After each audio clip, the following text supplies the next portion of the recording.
Good afternoon, my friends. The doctor is in the house. Welcome back to another episode of To Your Health with Dr. G on this great Wednesday. I tell you what, I'm so excited to be back here. I had a few weeks off to get some R&R, and I encourage you to get your R&R when you can. It allows you to kind of reset, refocus, and then reintegrate yourself back into your daily life. I'm so excited to have another episode here on To Your Health with Dr. G. We're broadcasting live here at Intellectual Radio Studios. We're also on Facebook. What's up, everybody? You know me, check me out on my website, www.drmarkgomez.com. I tell you what, today's show is so important. We're talking today about dementia, and the title of today's show is Caring for Our Loved Ones with Dementia.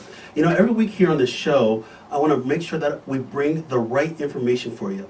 The information that will provide you the success that you need in your health and the ability to care for those, your loved ones, your family, your friends that are so important to you.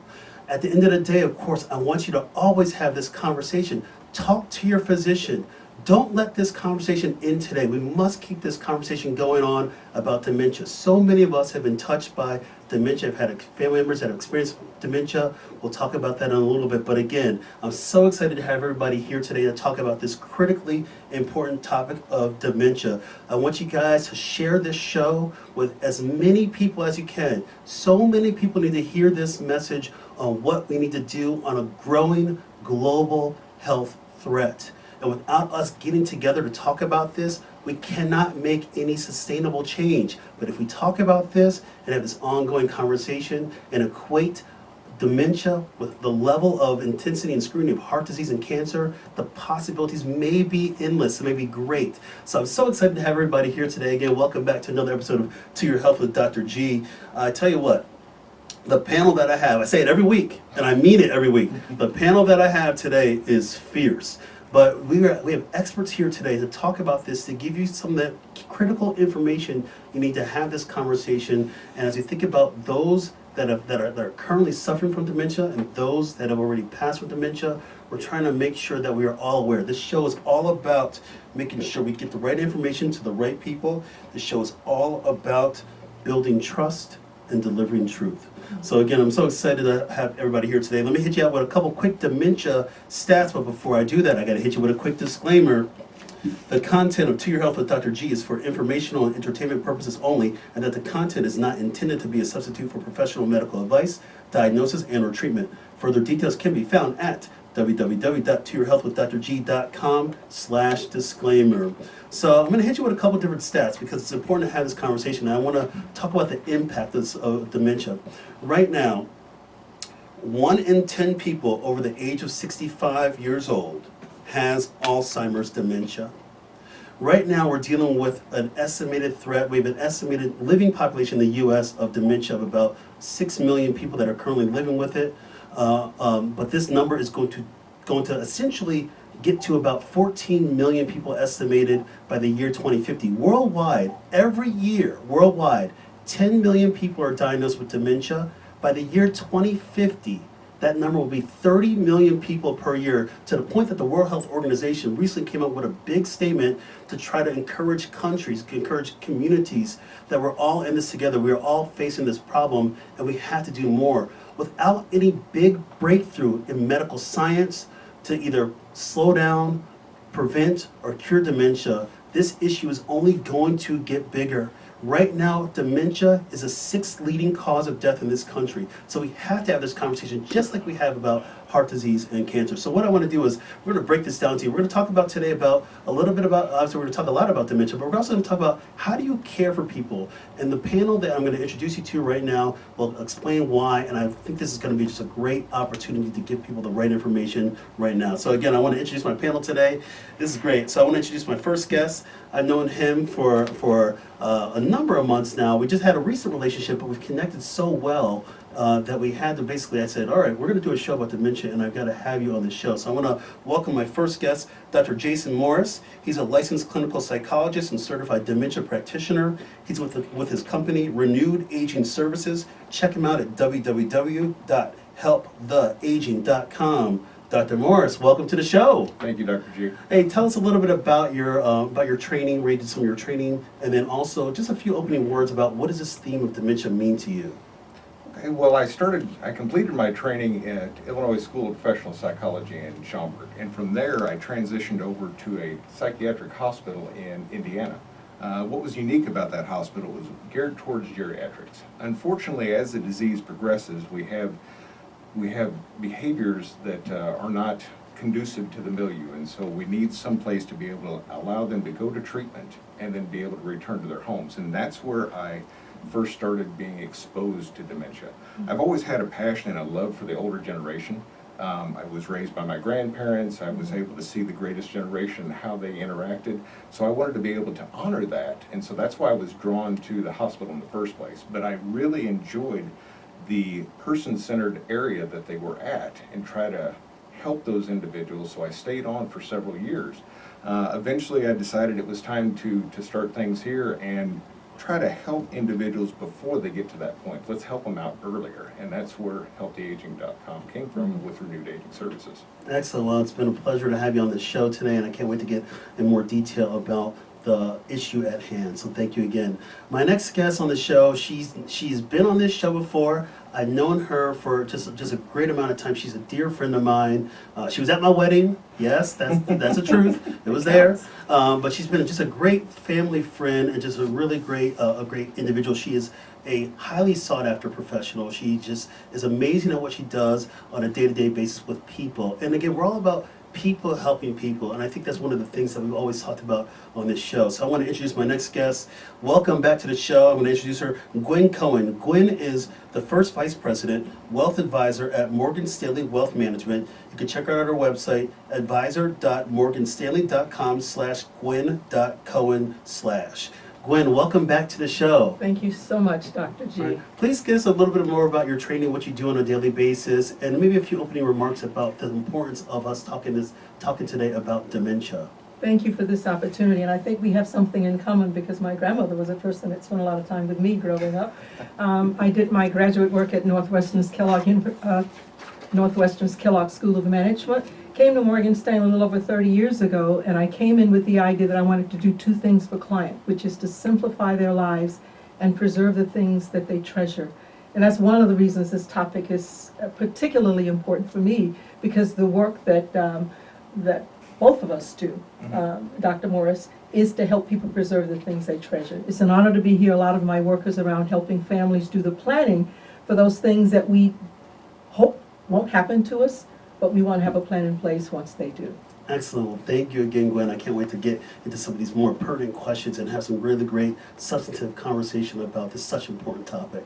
So you've met my panel today. I want to give a quick acknowledgement to my colleague, Dr. Catherine Stacknick. She helped me do some pre-work showing this. Check out my website, www.drmarkgomez.com. It's also my Facebook approach on everything we need to know about from a clinical standpoint and the importance of dementia. So thank you very much to Dr. Stacknick. A quick announcement. So you met the panel. How the show works, basically, I ask the panel questions. It's my show. Why not? Why not pick on them a little bit? Right. But we want to make sure you have the right information to be successful in your health and in your life.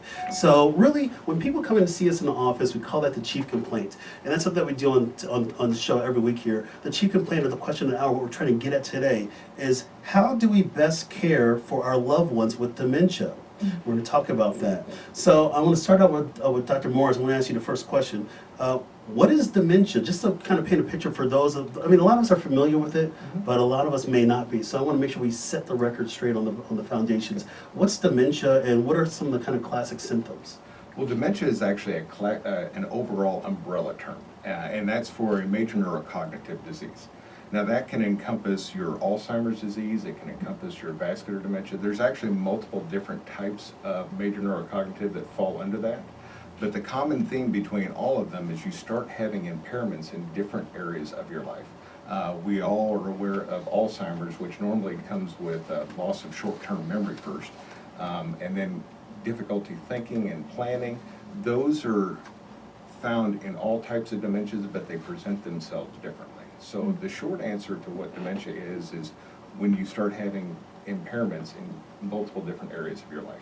And I always tell people, and this is kind of a quick medical thing, if you notice something that's changed, have that conversation. There's no such thing as crying wolf when it comes to your health. I'd rather make sure that I can reassure somebody versus having somebody delay until they finally get into the medical system, and then it may be too late to make some substantive changes. So I know as you see clients and patients, I know you're certainly trying to get them to say, let's start early. Yes. We're all like, oh, well, I want to have that mentality of being proactive and preventive versus being reactive. What's your thoughts about that? The reason why we formed Renewed Aging Services was specifically for that point. We have experienced them in the later stages when they have to go to the psychiatric hospital.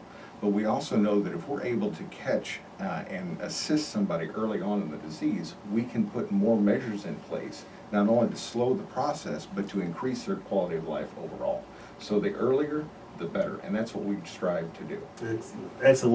Well, Gwen, from a financial standpoint, I think about, as you talked about in your opening words about, you're there to help people plan, and it's such a key word that's so universal across various disciplines, including from my perspective, from a medical doctor, but your perspective as well too. Planning is so important. So let me ask you this: at a high level, what impact does Alzheimer's disease and dementia have on personal finance and money management? What's your take on that?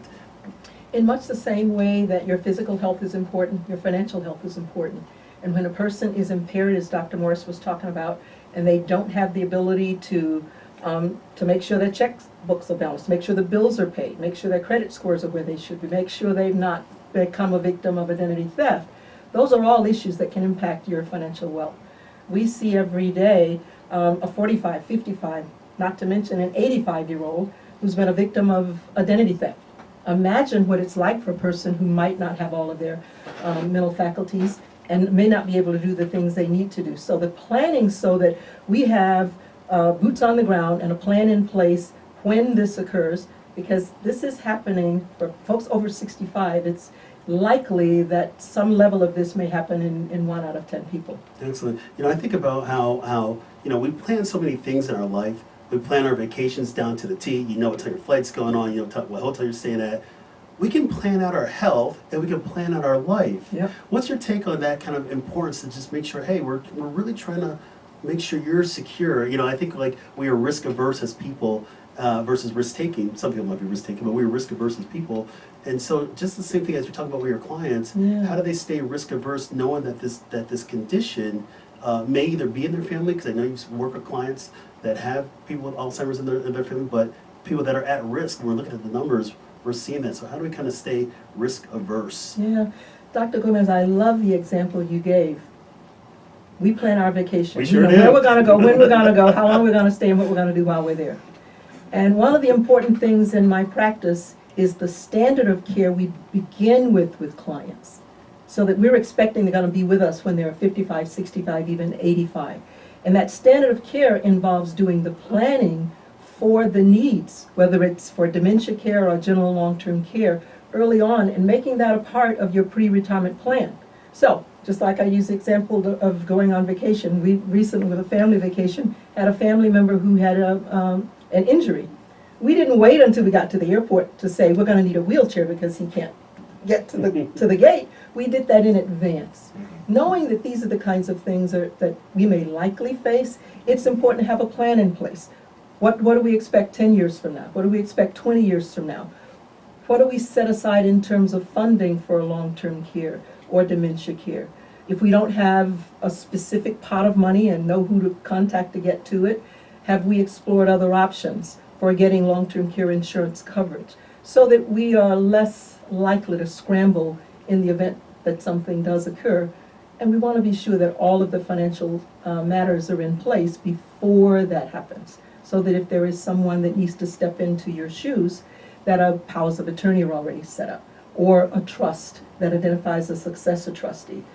But in addition to that, making sure that a new power of attorney is going to work with those other documents rather than actually work against it. So it's important to have that planning in place. Yeah. Dr. Morris, when you think about planning, if you're saying, like walk me through kind of your mindset. If you have a patient or a client that comes in, a family member notices, hey, this is what's going on with mom or dad.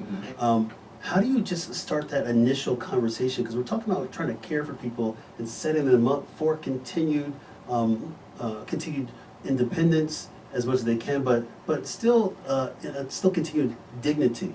So how do you start that out? Because people out there might be listening right now, they might be thinking of a loved one right now, but they might not know where to start. How do you start that out? I appreciate that you use the word dignity, because that is so important. We have a proud generation, not a haughty proud, but they have built their lives. They have created things not only with their families, but with their businesses and with their savings, and they want that preserved. And at no point in time have they ever said, take this from me because I'm not worthy anymore.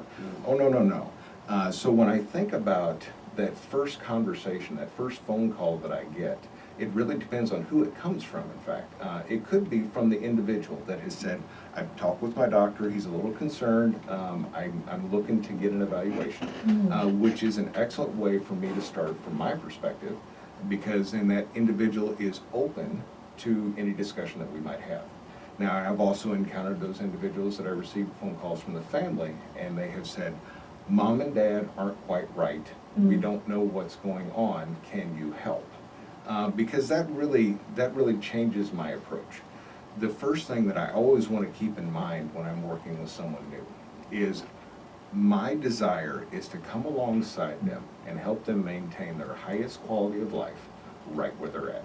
Now that means something different to each individual person, but that's exactly why I do this, because I want to offer that individualized plan as we work with those people. And so if it means for them that I just want to know and I want to keep it to myself, we have that discussion, okay? When I sit down with someone, sometimes we don't find anything wrong. Sometimes it is normal aging and they're just worried because they don't want to have those things taken from them. Yeah. So it's not my goal to diagnose each person that comes to the room. My goal is to provide them information so they can make the right decision for them.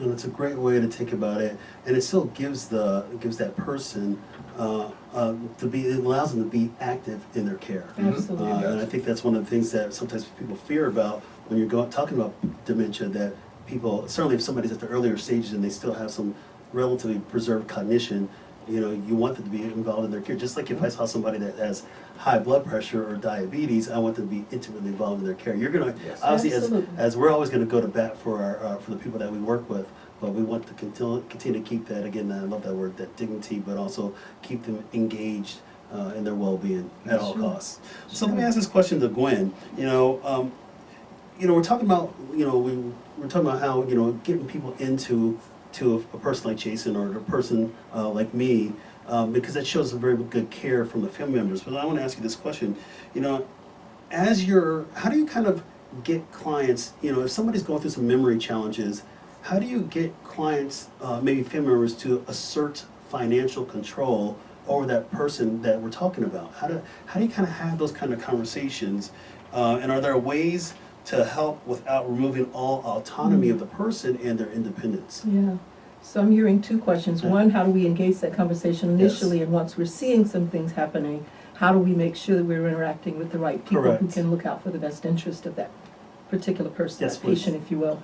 So first of all, it's a part of our standard of care to make sure that we're doing everything going forward to help people plan for the first half of their retirement, which is a lot of trips, a lot of cruises, lots of shows, and a few doctor's appointments, to the second phase of retirement, which is fewer of those shows and fewer trips and more visits to the doctor's office and another visit to a rehab facility. So in that process, we're helping them to understand it. We also have the benefit of many clients who have parents who are already experiencing this. And it helps us bring that conversation forward when they say, my mother or my father's been diagnosed with Alzheimer's or some other form of dementia. So it helps us have that conversation with them. And it gives me an opportunity to say, well, I'm really happy that you already have your documents in place for that. That is one of the very reasons we review it every year. That's one of the other reasons that I'm glad you're involved with your parents, because your children will likely want to be involved with you. So working with more than one generation has certainly made that very helpful. When we find that a person is already on that journey, if you will, a client is already experiencing Alzheimer's or some other signs of dementia, we use that as an opportunity to use some of the tools that we already have. We already have a trusted contact on file. We'll likely be already working with family members, so we make sure we know how to engage with them. But the other thing we do is we talk with them about specific things that we've agreed to do already.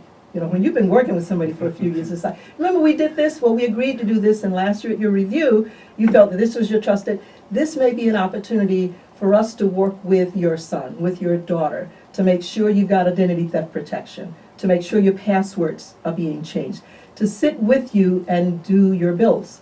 And then I can very often ask the client themselves, do you still prefer to leave the bills on automatic pay? A lot of our clients have it on automatic pay because it's easy to do that now that we have busy lives. It makes it easier. Would you prefer now, Mr. Johnson, that your daughter sits with you once a month to walk through the automatic pay list? Oh, sure, that would be wonderful.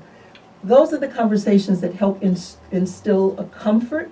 It makes sure that we recognize the dignity of the person that has built all those assets in the first place, but it also makes sure that family members are engaged and they then understand why it was so important to get those documents in place very early. It makes the path so much easier when that's done. And by the time that meeting ends, we always ask, who else do you know that might want to just have a sit down, to have a second look? And it's an opportunity for us to help a person that they know and care about to be on the same kind of planning. Excellent. Thank you for breaking that down. You know, we are all connected in the things, you know, there's a lot of things that unite us when it comes to around health, around issues. And certainly when you think about your loved one with dementia, I know a lot of us have been touched. My grandmother suffered from dementia on my mom's side, and certainly seeing those kind of interactions before she passed and how it kind of progressed, you know, those are tough. And I know with my parents having my grandmother move in with them, that creates a whole other dynamic. Yes. And so but a lot of people out there that are listening to us can relate to that exact story. Yes. And it can change the dynamic, and without preparation, without frank conversation, we wouldn't know what to do. So I'm glad this conversation is happening today because we have to do it. You know, the important thing is, Please. people talk about how difficult it is to have the conversation. I'm convinced that the earlier we have those conversations, the better it is, and the easier every conversation after that will be. And I'm sure I know that that's true. I mean, I It think is. about so many families that I have worked with where the conversation has not been had. Yeah. And then typically it's the oldest female in the family that has to all of a sudden be called on to start doing extra things with mom or dad. Yeah. And so she's trying to balance her life with her own children and also mom and dad's. And at that point in time, she's inadvertently become a caregiver she'd never planned on. And that's very stressful. It is. And then she doesn't know, or he, there's always that chance, that if they're doing the right thing or the thing that the individual would want, and that causes tension. And that is so difficult to navigate. So having that conversation early, having those early diagnoses, Yeah. is not only beneficial for the individual, but for their families. Yeah. You know, it's interesting. I want to piggyback on what you said about not creating that tension, but the reality is a lot of times we get into those conversations or those situations. I have plenty of patients that I've worked with over the years where maybe an older child, an adult child, was making some of those decisions on behalf of their elderly parent who was going through memory challenges, and then, you know, gets wind of, another sibling gets wind of it, and then there's conflict, and then the reality is that nobody wrote anything down and nobody had that discussion. Right. And that is a very tough situation to be in, because now you're fighting over different things for that elder parent that you're caring for, and now somebody gets dragged into that, and then we're talking about not preserving the dignity Right. of that individual or their wishes. You made a very important point, Please. and I think it's so helpful for families to literally sit and talk about this. And the recommendation is to build a dream team, and that dream team is going to involve a medical professional, a financial advisor, and in some cases it'll also involve a legal advisor to make sure that everything is in place the way it should be. But also just to listen, forget the dollar signs and the legalese, and say, what is your wish when you are 85 or 75 or 90? And have those conversations and make sure those plans are in place and followed up on it. It's one of the things that helps avoid that kind of conflict with families who are, in some cases, we say they're in mourning and in the dark because they've lost the parent that they once knew. And they're in the dark about what's going on, and that reaction sometimes is one of fear. This is one of the greatest fears of Americans facing Alzheimer's. Please go ahead, And when I Jason. think about that, that fear is real, not only for the Absolutely. individual, but for the one they're caring for, because you'd mentioned, what happens with the person. Unfortunately, dementia oftentimes is referred to as a disease of two deaths, because you have the individual that suffers from the dementia and their personality changes as Absolutely. it progresses. And so you're taking care of the person that they used to be. You're preserving the body out of respect for that loved one that has raised you or been such an intricate part of your life. Yeah. And then you have to watch the body deteriorate until eventually it fails, and then you have to mourn that. It's heartbreaking, which is why it's so important that not only the individual has somebody to help them, but also the caretaker, because Oh, that's so caretaker important. burnout is so prevalent. The doubt, the despair, just not feeling that they have anyone to turn to, and it leaves you feeling very alone as a caretaker. When I was a resident at the VA hospital, what would happen quite often when I was on call and in the ER, you would have family members drop their elder parent off. At this, I'm a gentleman at that time, but you would have the elder parent would be dropped off in the ER, and before you can get down there and get a story from the parent, from the elder child, that they were nowhere to be found. And it's like it got to a point where they had a breaking point and said, I can't do this anymore. I don't have the resources. I don't know what to do. I'm frustrated, all this kind of stuff. And then here, just take it from here. And then you're trying to play detective as a clinician on call to find out what does this person need. The person can't say for themselves. What are their wishes? Oh, there's something documented. And so it's just a snowball effect that can have significant ramifications. And so we have to continue to have this conversation. If we don't have this conversation, which we're having this today, but if people out there aren't listening, are not having that conversation, then it's going to be hard for us to help you out. Right, and that is why conversations like this between all of us are so important, so important. Let me ask this question to Gwen. So we talked about family, and I want to talk about a reality thing. We talked a little bit about identity theft that can happen, but I want to kind of ask this question, this play for Alzheimer's and dementia. So here's my kind of statement in my question. So it's no secret that those with dementia and Alzheimer's are generally more susceptible to financial fraud. So what are some of the red flags of financial fraud, and how can family members and loved ones help to decrease some of that vulnerability? And you think about caregivers, I hate to say it, but sometimes there's some nefarious people out there that want to take advantage of somebody that may have some really good assets, a family member that may have had a little disconnect with their elder parent, but takes advantage of that. So how do we kind of talk about that? So one of the things that's so important is to recognize that all of these issues affect everybody. They just affect a person who's experiencing dementia at a greater level. So some of the things that you look for that are signs. A person may find that their own parent has unpaid bills, or they may find that there are charges that seem unusual, wire transfers, because some of it, because of loneliness, also involves financial transactions because of an alleged romantic interest. So those are some of the signs. But then I think there's some other things that we look for too. We look for changes in behavior. Sometimes a person who's previously been totally articulate begins to respond differently to an email or to a phone conversation or to a conversation. Their own family members see it, and sometimes they don't necessarily pick up on it.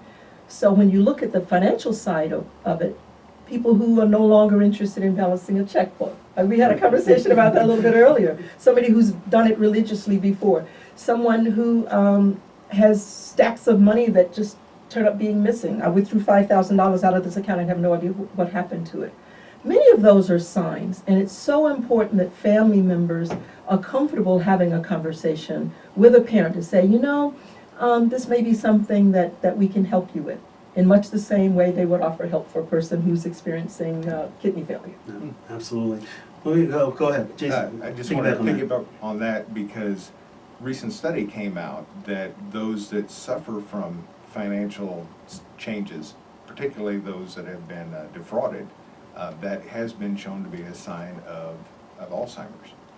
That's early on, Right. and that's exactly where we want to start intervening when Absolutely. we see that before the changes get any worse. But so that should always be a red flag for families when those Yeah. kinds of things happen. And you make an excellent point about the personality changes and the loss of things, because that just shows that there is some impairment.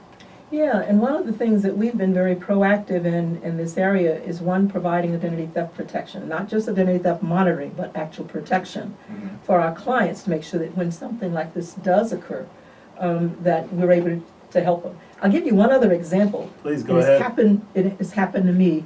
I will get an email from a client, and it's clear from the email itself that it didn't come from the client, which means their entire email system has been hacked.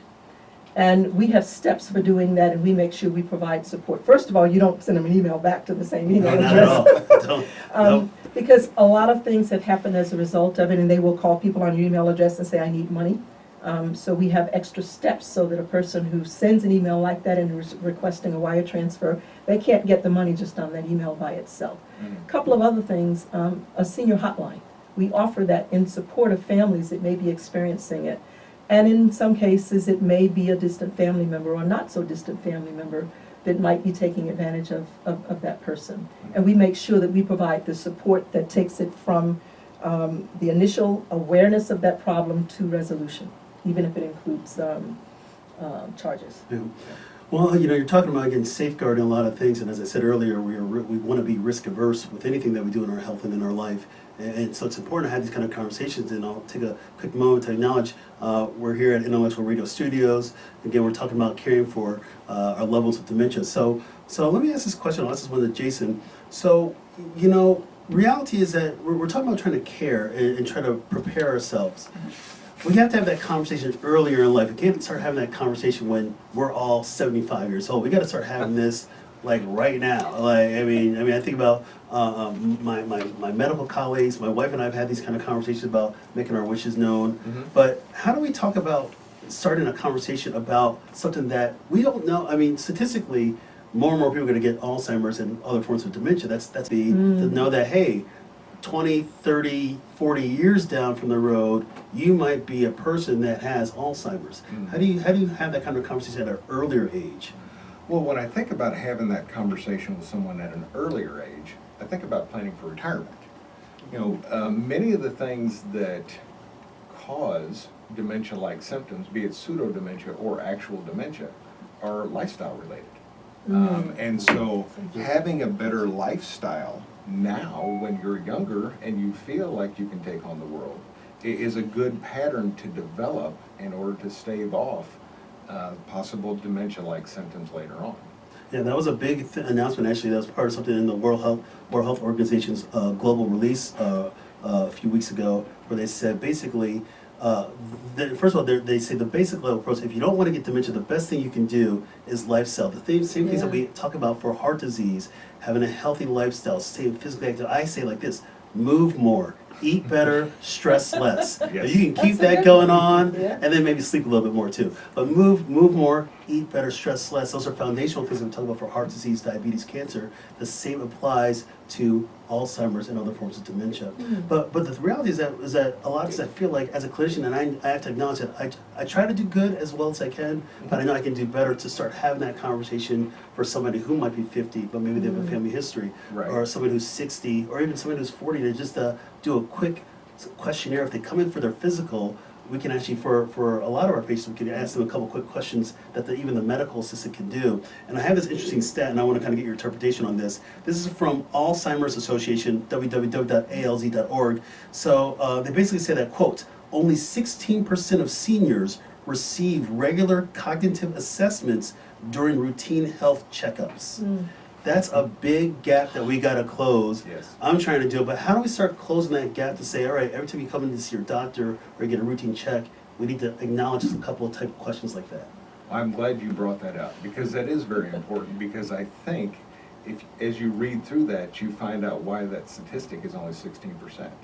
If you read through that article, what it states is individuals who are over 65 feel that if the doctor thought it was important enough, they would bring it up.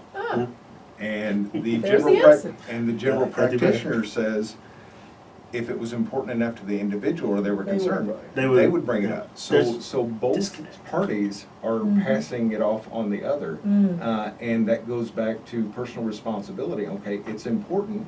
Conversations like this bring it to the forefront. Yeah. So make sure that you're active in your care, active in the things that you do in life, and so that you're aware of those things that you need to be aware of.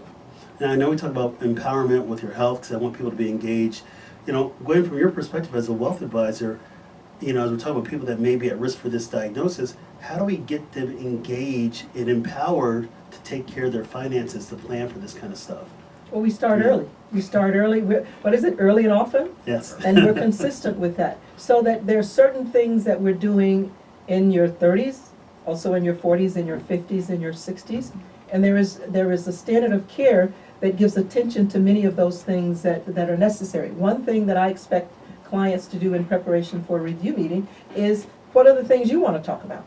And it was interesting that on one occasion a few years ago, a couple responded, and it was the female who filled it out, and she said, my husband seems to be showing signs of Alzheimer's. That changed the entire agenda for us. So we provided support that gave them resources in elder care, gave them resources with the Alzheimer's Foundation. We already knew who their family members were, who their children were. We encouraged them to invite their children into the conversation. We had another meeting later. So each one is going to be individual, as Dr. Morris was saying. We got to start with where the concerns are. The key is making sure that we're very much aware, and every member of the staff is also looking out for signs of things that might be able to allow us to do it, and to be able to do it with dignity, and also to make sure that they are an important part of that conversation. They get to set part of the agenda for the meetings. They also help us determine what are the conversations we want to have with your children now. You may not want to tell them that this is the amount of money in the accounts, but how can we help you empower your children to be a part of this conversation? What can we do to help you with the conversation with your medical doctor next time? And what things do you want to have in a conversation with your trust attorney? What are the things we need to work on? Is the person you identified on your power of attorney 2 years ago still the person you want? Very important.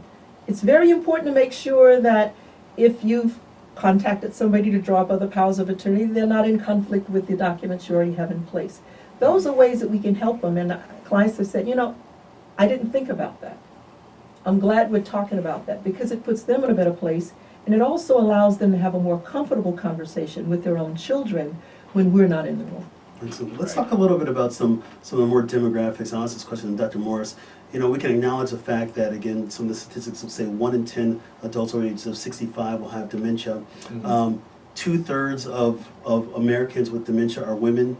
And we see some demographics where African Americans and Hispanics have higher rates of dementia versus their Caucasian counterparts. How do we kind of interpret that kind of thing? When you hear those kind of numbers or those statistics, what does that mean for you? And what does it also say on the amount of work that we still have to do to create more awareness? Oh my, that just means more research needs to be done. And the great thing about it is there is a driving desire to do more research. I mean, I think specifically about what you were just bringing about the disparity between Caucasians and between African Americans and those other non-whites. What has come out of that has been very interesting, and I say that because most researchers, most doctors are aware of the APOE gene. Well, what they've found out through doing more in-depth research, particularly with African Americans, is they found another gene that could be associated with Alzheimer's, the ABCA7. Along with that, they have also discovered things that come to mind is African Americans typically have a slower onset, and if they have been raised in struggling environments, they're less likely, whereas their Caucasian counterparts, if they're raised in stressful environments, have an increase. So we know that there are gene differences that we need to be aware of, and that's what those research brings out.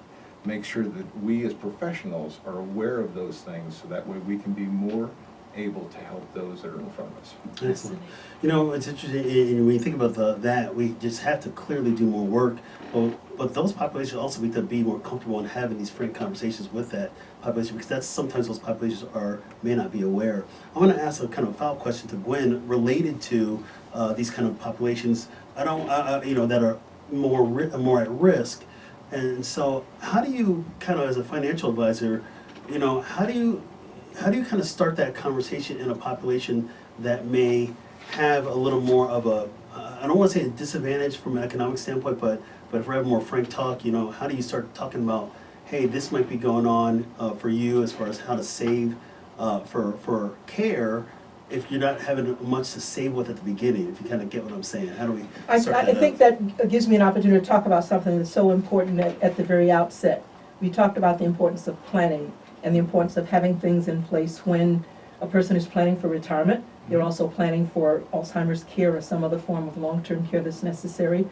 We have conversations with all of our clients about the importance of, what do you do with the bonus check that you're going to get? What do you do with the refund from your taxes? What are you going to do when you sell that piece of property that you bought for your son who's no longer in college? Much of the conversation is around creating opportunities for people to do the right thing for something that may not even be on their radar screens right now, but will become important to them later. So when you consider that many people who are experiencing Alzheimer's with a parent are not even thinking yet, what am I doing to prepare my children for the same thing? So that's a question that I'm going to bring up anyway, and we find ways of doing it. And we discovered one of the most wonderful gifts that a proud son or daughter can give to a parent is when they're young enough, since you're already out of college, you're out of grad school, medical school, is to offer to cover a long-term care insurance premium for a parent. This is a way of saying, I love you. It's also a way to get engaged with the parents, to say, this is what it looks like. This is the kind of care it provides. This is a situation where it is encouraging you to stay healthy. It's about lifestyle and doing the things that you want to do. These are ways we can benefit from it. And we've seen some wonderful things happen in terms of conversations that become a lot easier because someone took an initiative that they might not have taken before. Because I want to piggyback with you, and maybe either you can answer this question, but one of the common misconceptions out there is that when it comes to caring and doing long-term care is that Medicare insurance will pay for everything. Can one of you debunk that really quickly? Because that's the truth. Is that unfortunate? A lot of that stuff is not necessarily considered a medical expense when it comes to the cost of care. The best you can hope for is Medicaid, and the problem with that is Medicaid requires a spend down. So everything that you've acquired through your entire life has to be liquidated before they will take over and provide more care. And that is one thing that I see most often that really brings out a lot of despair in an individual that's now left in that position, is everything I worked for my entire life is now gone. I don't have anything to show for it except this shared room with another person. And it's a struggle to work through that. And it's That's hard true. for the children to be able to watch that go through their parent. Not only that, but we also have to look at the aspect of, ideally as parents, we want to leave something to our children. And if we didn't have the ability to look ahead and plan for this, then we're not leaving anything for our children. That's very important. And it's Unfortunately, very often not the care that you would expect, what's available. Look at what's happened to Medicaid. Yeah, That's not what we would expect to have. So when people really understand what that care looks like, most people, that'll, in many cases, help people do the planning for themselves. That's not what I want, so I want another alternative. Yeah, and trust me, I see that on a daily basis with a lot of my Yeah. patients that are going through that process. Mhm. I mean, it's care, but it's minimal care. That's a good way And of putting it. unfortunately, we have to look at that for what it is. It provides what you need, but nothing else. Well, that's some deep stuff. There's no doubt, but this is important why we have to talk about this and feel comfortable doing so. So what I want to do right now is we're just having this great conversation about just the impact and how do we kind of set it up for planning and caring for our loved ones for a medical condition that is going to continue to grow and touch many people. So I want to go into a section that we do each week on To Your Earth with Dr. G called Myths versus Facts. What I'm going to do is I'm going to say a statement, and then my panelist is going to say a myth or fact first, and then a few sentences why that is a myth or a fact. It's going to be kind of rapid fire, but again, we're talking about setting the record straight when it comes to caring for our loved ones with dementia. So here we go. Caring for our loved ones with dementia, myths versus facts on To Your Earth with Dr. G. Here we go. First statement, Dr. Morris, here we go. Quote, maintaining a healthy diet, drinking water, and minimizing stress are some ways to best support healthy living. Is that a myth or a fact? That's a fact. All right, please explain. That's a fact because so many things are, we do know that there are genes associated with Alzheimer's disease, but many of the types of dementias have a behavioral component that's a lifestyle, and that can be adjusted. Thank you. Here we go. Gwen, next statement for you. Myth or fact? My family and I don't need to plan ahead financially for the possibility of Alzheimer's or dementia. I think those that have been listening to this show already can answer that. That is a myth. Please explain. And I think we've already seen examples of it in terms of the planning. If there is not money or resources available that are already set aside, somebody who's already had more than one rodeos, somebody who can provide boots on the ground to help a family who's never gone through it before. The planning is so important because most people are not willing to give up their lives, as some people have, though, in order to care for a parent. And very often the care that they can provide is not enough. They will require a lot more. So it's absolutely necessary that the planning, that having that planning in place is helpful. Thank you. Here we go, Dr. Morris. Myth or fact? Here we go. I like this one here. Alzheimer's is a leading cause of disability and poor health. Myth. Alzheimer's is a disease that does degrade the body, but it is not a leading cause because there are so many other lifestyle things, such as heart disease, that are much more prevalent. Absolutely. Heart disease, cancer, much more prevalent. Absolutely. Thank you. All right, here we go. Gwen, here's a nice one here. I like this one. Here's a quote. My health or disability insurance will cover my long-term care. Oh, myth. Please explain. Disability insurance is provided for people who are gainfully employed, and disability covers a portion of the wages that have been missed because of it. Long-term care includes a number of both medical and non-medical services to support someone who's not able to carry on some of the activities of daily living that allow them to continue their lifestyle. All right, thank you. Here we go, Dr. Morris. Here's the next statement. Here it is. 1 in 3 seniors dies with Alzheimer's or another dementia. I think that's myth or fact. I think that's a fact. More and more research is showing that if not Alzheimer's, vascular is becoming a very prevalent diagnosed dementia, along with Lewy bodies. So, no, definitely a fact. Excellent. Thank you very much. Here we go, Gwen. Here's a statement. It's okay to dip into retirement savings to help cover the cost of Alzheimer's for a loved one. That's kind of a loaded one for you. So it's okay for me to dip into my retirement savings to cover long-term care for a parent? That's the statement. Okay. More or less. Planning will allow you to use other alternatives, because when I do that, I have a tax penalty for doing it early. So that's the situation. Anytime money is taken out of a retirement account prematurely, you pay taxes on it. It's another one of the reasons that planning is going to be so important. Excellent. Thank you. Here we go. Dr. Morris, here we go. I like this one. Here's a quote. After retirement, Medicare will cover my health costs for life. No. You're like triple myth. No. Yeah, triple myth.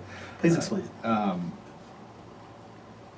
The best way to look at that is it will provide daily care as when you were working, but it's not intended to be your long-term care. And so you need to be able to acknowledge that, because that money will have to come from somewhere. Excellent. Thank you. We'll do a couple more of these. I like this one. Here we go, Gwen, for you. I like this one. I think we hopefully debunked this. But those of you out there that weren't paying attention, but here, pay attention right now. Here we go. Those with Alzheimer's are more susceptible to financial fraud. Oh, gosh. Absolutely. So that is a fact. Absolutely. Please explain. When you look at those of us who are 35, 45, 50 who are subject to financial fraud, there's a greater likelihood for a person who may have difficulties counting money or making change or paying bills. The likelihood is much, much greater. Thank you very And much. the risk of losing your financial health is a greater likelihood in a situation like that. All right. Thank you very much. We'll do 2 more of these. Here we go. Dr. Morris. Alzheimer's is not a part of normal aging. What's your talk on that one? Is not a part of normal aging. That is correct. Alzheimer's is not a part of normal. I agree. That's a fact. Please explain. The reason why that's a fact is normal aging is a slowed process of what you've done all your life, and Alzheimer's is a loss of abilities. That's the best way to look at it. Okay, thank you very much. And we'll do this last one here for Gwen. I like this one. Here's a statement. Assuming financial control for a loved one with Alzheimer's is easy. We've probably seen examples, first of all, it's a myth. We've Yeah, seen thank you. examples in the news of famous people who have literally petitioned the courts in order to have someone appoint a person for them. So it not only is not easy, it is expensive, and the second expense is really an emotional expense, because in many cases it happens in a public court, and it's not easy to act on behalf of somebody who is not of sound mind and to assign a power of attorney or to do something for that person. And that's really one of the big reasons that we do the planning, is doing that special vacation in advance and planning for it, so that the things that you need are already there when the need arises. Thank you. So there you go. That's myth versus facts. So here we go. We got about 5 minutes left. We've been having this just great. I know. I'm like, wow, this is going by so fast. But this is such an important topic that we're talking about this, and we have to have this conversation. So we got about 5 minutes left, guys. And so what I want to do, we talked a little bit in the beginning about the chief complaint. What's the question of the hour? How do we best care for our loved ones with dementia? In the clinical setting, when somebody leaves my office after we're going in for a consultation, we call it the assessment and plan.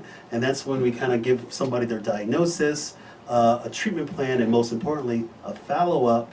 So here it is. Let's break it on down. Let's break it on home. So I'm going to start out with Gwen. Gwen, give us a few take-home points for people out there listening to us to be successful on this topic regarding caring for their loved ones with dementia. I'm calling it EASE. Please. EASE.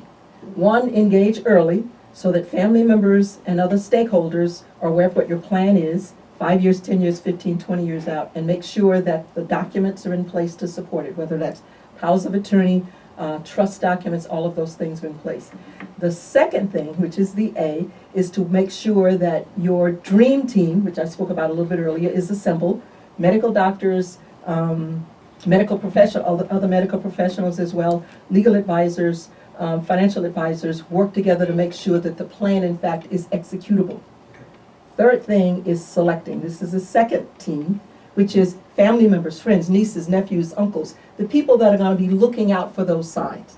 And by the way, the person themselves who expects that this might happen will be directing all of it. So it's their plan, making sure that somebody's checking their passwords, making sure they're updated, making sure there are no identity theft situations, making sure that bills are getting paid. And then the fourth area, which I think is so important, we've actually begun that step with many, is to engage other family members to have the conversation. You begin the conversation for someone else and say, this is how we're planning to deal with this.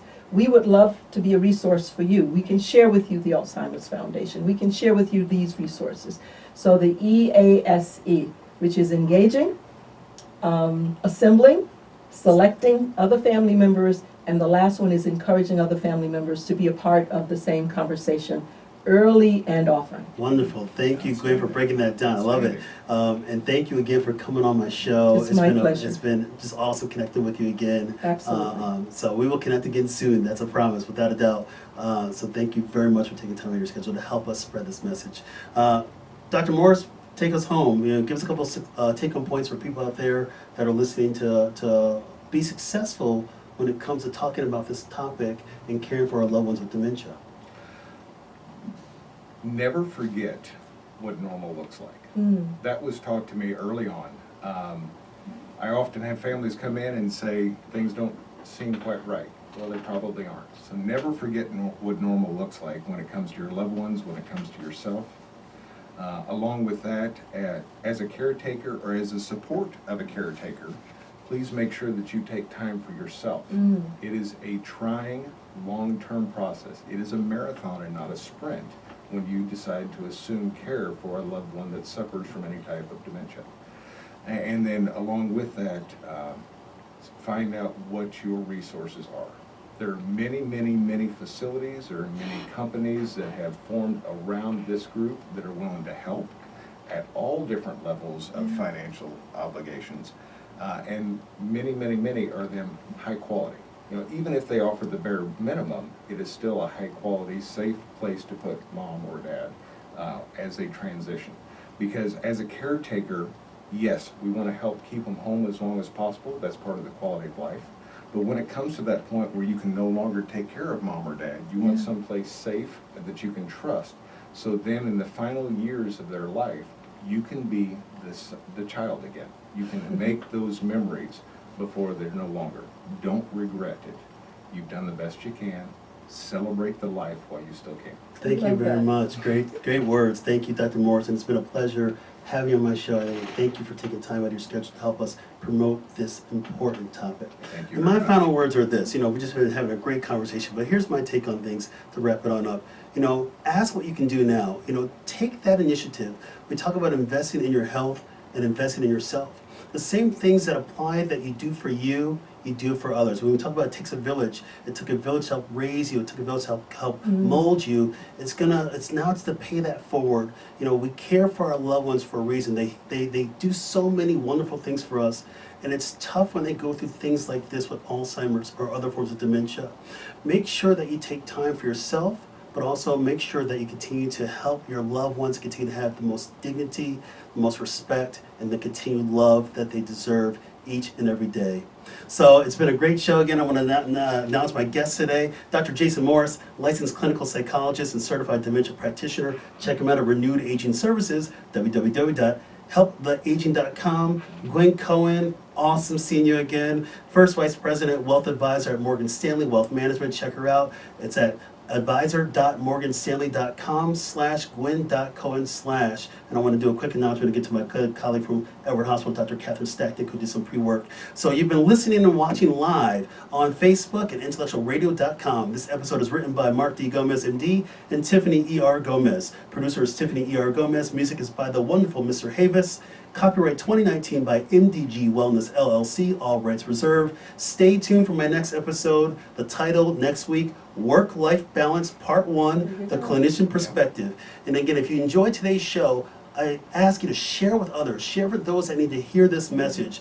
If you love everything else too, you can check it out on our podcast. Just type in, go to your favorite podcasting app, type in To Your Health with Dr. G, and listen and enjoy it all. And of course, again, don't forget to check out my e-commerce store. Get your Dr. G swag going on like this at www.drmarkgomez.com. Hey, let's keep this health revolution going strong. Peace out.